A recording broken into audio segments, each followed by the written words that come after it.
I'm Derek B., editor of the Peru Tribune, back with you today for another edition of Tomorrow's News, our daily video series in which I tell you a little bit about what you can see in the next day's newspaper.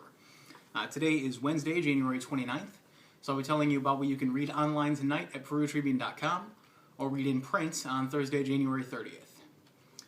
On our lead story, Chad Abshire tells you a little bit about meth stats.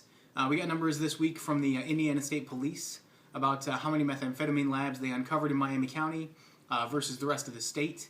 The numbers still are not good.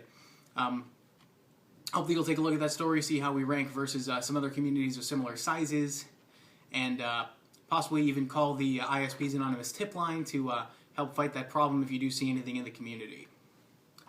On our display story, Eric Stoff went out to New Life Church, where they're having a sale as they plan to move. They had a little bit more space than they needed, so Eric went over there to see them selling some of their excess materials.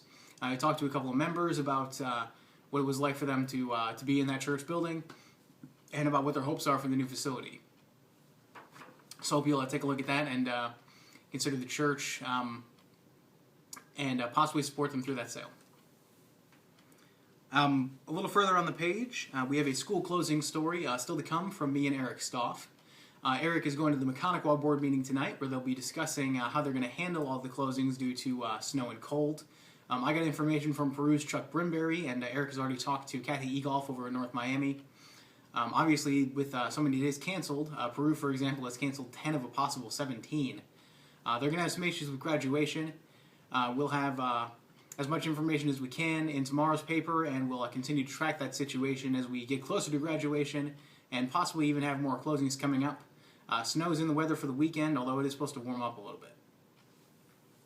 Finally, we have a combination of my reporting and some AP copy about the State of the Union address. President Barack Obama spoke on Tuesday night about his his priorities and how he'll use executive authority to achieve some of them. He spoke particularly about the controversial health care law and about bringing more jobs. Congresswoman Jackie Walorski, who is our local representative, had some comments of her own in response to the address, which we will have in the paper tomorrow. Hope everybody will take a look there and get the local angle on that big news story coming out of Washington.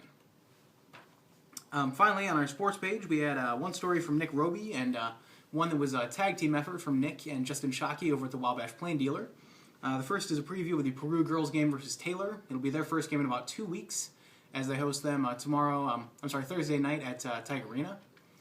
And we got some reporting from Justin about the Three Rivers Conference wrestling meet, which was delayed from Wednesday to Thursday. Nick talked to North Miami a little bit about what they're hoping for from that meet. He's actually, as we speak, out at the Peru wrestling meet. They're having the Mid-Indiana Conference meet over at Peru High, and they're also going to have the sectional there on Saturday, so keep your eyes out for that one, wrestling fans. As always, you can see all of those stories in tomorrow's print Peru Tribune, and you can find them online tonight at perutribune.com. You can also find links to them on our Twitter and Facebook pages, which are both Peru Tribune, and you can find me and all of our reporters on Twitter. Until tomorrow, that's tomorrow's news. I'm Derek B. Have a great Thursday.